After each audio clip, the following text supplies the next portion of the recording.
اعوذ باللہ من الشیطان الرجیم بسم اللہ الرحمن الرحیم۔ جنگ احد کے دوران مدینہ منورہ میں خبر پھیل گئی کہ حضور اکرم صلی اللہ علیہ وآلہ وسلم شہید ہو گئے۔ اس خبر کی پھیلتے ہی مدینہ میں کوہرام مچ گیا۔ عورتیں روتی ہوئی گھروں سے باہر نکل آئی۔ ایک انصاریہ عورت نے کہا کہ جب تک اس کی خود تصدیق نہ کر لوں میں اسے تسلیم نہیں کروں گا۔ چنانچہ وہ ایک سواری پر بیٹھی اور اپنی سواری کو اس پہاڑ کی طرف بگایا۔ کافی قریب آئی تو ایک صحابی آتے ہوئے ملے۔ ان سے پوچھتی ہے محمد صلی اللہ علیہ وآلہ وسلم کا کیا حال ہے؟ اس نے کہا مجھے حضور صلی اللہ علیہ وآلہ وسلم کا حال معلوم نہیں، البتہ میں نے دیکھا کہ تیرے بیٹے کی لاش فلاں جگہ پر پڑی ہوئی ہے۔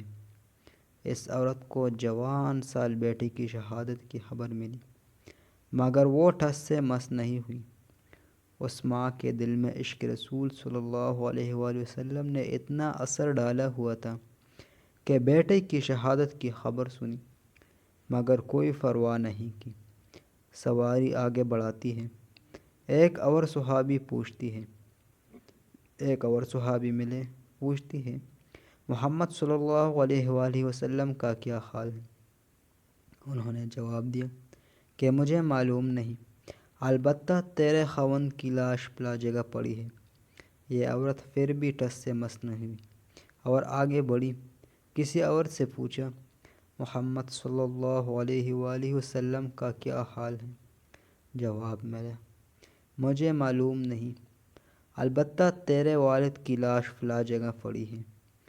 اس طرح بائی کی لاش کے بارے میں بتایا گیا کہ فلاں جگہ پڑی ہے مگر یہ عورت پھر بھی ٹس سے مس نہ ہوئی۔ آگے ایک اور صحابی ملی، پوچھتے ہیں محمد صلی اللہ علیہ وآلہ وسلم کا کیا حال ہے؟ انہوں نے کہا آپ صلی اللہ علیہ وآلہ وسلم فلاں جگہ موجود ہیں۔ چنانچہ سواری کو ادھر بڑھاتی ہے۔ جب وہاں پہنچے تو حضور اکرم صلی اللہ علیہ وآلہ وسلم کھڑے تھے۔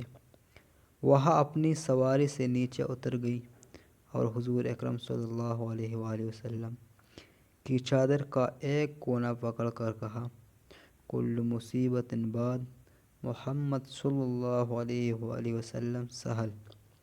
میرے اوپر تمام مصیبتیں حضور اکرم صلی اللہ علیہ وآلہ وسلم کے دیدار کے بعد آسان ہو گئی۔ وما علینا الا البلاغ۔ اللہ مجھے اور آپ کو عمل کرنے کی توفیق عطا فرمائے۔